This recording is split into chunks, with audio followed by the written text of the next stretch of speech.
Everyone, welcome to my channel.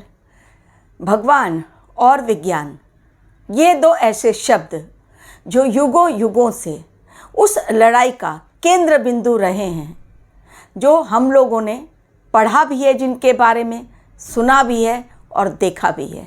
यानी एक तरफ विज्ञान ईश्वर को चुनौती देता चला आ रहा है। वैज्ञानिकों के अनुसार जो कुछ उन्होंने किया, उनकी टेक्नोलॉजी के सहारे ही ये दुनिया आगे बढ़ रही है। यानी इंसान ही वो है जो इस पृथ्वी को चला रहा है। लेकिन इसके विपरीत ईश्वरीय ताकत, एक ऐसी ताकत जो एनर्जी फॉर्म में हमारी धरती पर पूरे ब्रह्मांड में मौजूद है। बहुत लोग ईश्वरीय ताकत के सामने सिर झुकाते हैं, लेकिन साइंटिस्ट ईश्वरीय ताकत को, डिवाइन एनर्जी को मानने से इनकार करते हैं। लेकिन जब मुसीबत आती है तो डॉक्टर भी ऑपरेशन थिएटर में ऑपरेशन करने के बाद कह देते हैं कि मैंने अपना काम कर दिया, अब ऊपर वाला जाने, अब भगवान ही आपको बचा सकता है। यानी कहीं ना कहीं मन में तो वो मानते हैं, लेकिन शब्दों के द्वारा बयां करने से हिचकते हैं। आज भी कल्कि अवतार के युग परिवर्तन के मिशन को, जिसमें नेचुरल डिजास्टर्स भी आ रहे हैं और आने वाले समय में भी पृथ्वी पर बहुत सारी जनसंख्या इनका शिकार बनेंगी और धीरे धीरे युग परिवर्तन का दौर खत्म होकर कलयुग का दौर खत्म होकर सतयुग की स्थापना होगी। लेकिन वैज्ञानिक जो हैं लगातार अपने प्रयासों से कल्कि अवतार के मिशन को एक चैलेंज दे रहे हैं। कोरोना वो समय जब लोगों ने ईश्वर के साथ जुड़ने में ही अपनी भलाई समझी, जबकि वैज्ञानिकों ने सिर्फ इसे एक महामारी ही समझा और उसी तरह से उसका निचोड़ निकालने के लिए जुट गए और बाद में उन्हें सक्सेस भी मिली। यानी उन्होंने कोरोना वैक्सीन का इजाद कर लिया और लोगों को इस महामारी से बचने का उपाय दे दिया, लोगों की जानें बचाई गईं। हालांकि ईश्वरीय ताकत के अंतर्गत जिन लोगों को यहाँ से जाना था वो लोग चले गए, लेकिन फिर भी साइंटिस्ट ने नहीं माना कि इसमें ईश्वर का कोई रोल है। उन्होंने सिर्फ इसे एक प्राकृतिक आपदा, एक महामारी के रूप में ही लिया। आज अपने वीडियो के द्वारा मैं आपको बतला रही हूँ किस प्रकार इन्हीं साइंटिस्ट ने एक बार फिर कल्कि अवतार के मिशन को एक ऐसा चैलेंज दे दिया है जिसे क्या कल्कि अवतार एक्सेप्ट करेंगे, क्योंकि इंटरफियर यदि कोई उनके मिशन में करेगा तो ये उन्हें पसंद नहीं आएगा।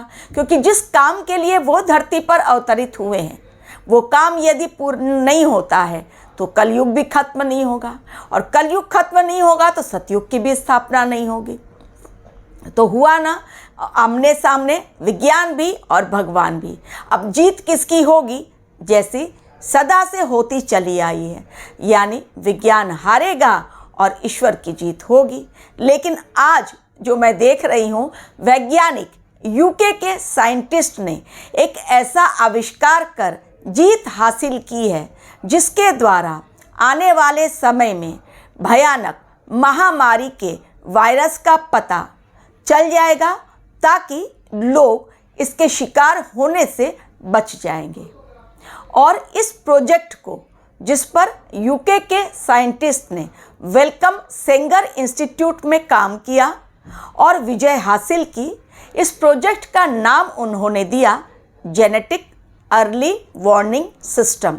यानी एक ऐसे सिस्टम को उन्होंने बनाया अपने कठिन मेहनत के द्वारा, जिसके द्वारा पूरी दुनिया में फैले हुए आने वाली महामारी के वायरस के बारे में पता चल जाएगा।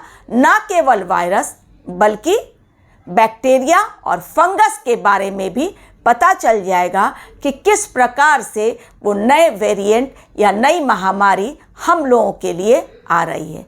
तो इससे फ़ायदा क्या होगा? इससे फ़ायदा यही होगा कि उन लोगों को, साइंटिस्ट लोगों को सबसे पहले महामारी आने से पहले ही उसकी तैयारी वो स्टार्ट कर देंगे। तो जिस प्रकार बहुत बड़ा नुकसान हुआ कोरोना के समय, वैसा नुकसान हमारी धरती नहीं देखेगी। इस सिस्टम को भले ही यूके के साइंटिस्ट ने लॉन्च किया, लेकिन जो अभी बहुत महंगा है, लेकिन धीरे धीरे उनका कहना है कि पूरी दुनिया को ये सिस्टम सस्ते दामों में मुहैया कराया जाएगा, ताकि हर देश इसका सही तरीके से उपयोग करके आने वाली महामारी के वायरस के बारे में, उसके नए वेरिएंट के बारे में पता लगा सके, वैक्सीन तैयार कर सके, दवाइयों की खोज की जा सके, ताकि जिस प्रकार के हालत कोरोना वायरस के टाइम हुए, कोविड-19 के टाइम, वैसी महामारी न फैल सके हमारी पृथ्वी पर। और इसमें इन्फ्लुएंजा वायरस और रेस्पिरेटरी वायरस के बारे में ज़्यादा से ज़्यादा पता चल सकेगा इस सिस्टम के द्वारा। आगे भी इस सिस्टम को और एडवांस बनाने में यूके के साइंटिस्ट लगे हुए हैं। अब ये चैलेंज कल्कि अवतार के लिए बहुत चुनौतीपूर्ण है, क्योंकि यदि प्राकृतिक आपदाओं के चलते यदि महामारी नहीं आएगी इस धरती पर, जैसा कि पुराणों में लिखा गया है, तो उनके तो सारा गेम ही पलट जाएगा। और वैज्ञानिकों ने इसे गेम चेंजर सिस्टम नाम दिया है। तो अपने वीडियो के द्वारा आज आपको मैं यही बतलाने की कोशिश कर रही हूँ कि यदि महामारी आने का पता चल जाए वैज्ञानिकों को और वैक्सीन और दवाई तो निकल जाए, तो जितनी बड़ी मुसीबत महामारी के समय, कोरोना के टाइम हम लोगों ने देखी, वो तो दुनिया नहीं देखेगी। और नहीं देखेगी चूँकि प्रिकॉशन मिल जाएगा, तो लोगों की जानें बचेंगी। लोगों की जानें बचेंगी तो फिर युग परिवर्तन कैसे होगा, क्योंकि सभी लोग सतयुग में नहीं जाएंगे। तो कल्कि अवतार के सामने बहुत बड़ा चैलेंज, लेकिन जैसा मैंने कहा, वो असीम शक्तियों के मालिक। हम सोचेंगे एक, और 1000 सोच, 1000 कदम आगे जाकर उनकी सोच कुछ और दिशा में मुड़ जाएगी। यानी जब तक साइंटिस्ट पता करेंगे अपने सिस्टम के द्वारा, ये सिस्टम बता देगी जल्दी, पहले ही अर्ली वार्निंग सिस्टम, यानी पहले ही बता देगी कि इस प्रकार की महामारी पृथ्वी पर आने वाली है, तो साइंटिस्ट भी तैयार हो जाएंगे अपनी दवाई के लिए। लेकिन कल्कि अवतार के मिशन में हर वर्ष में कुछ ना कुछ ऐसा होगा, प्राकृतिक आपदाओं का कहर, जो आने वाले समय में इंसान को डराने के लिए काफ़ी है। तो अब देखना यही दिलचस्प होगा कि साइंस की जीत होती है या भगवान की। Thank you very much for watching my video.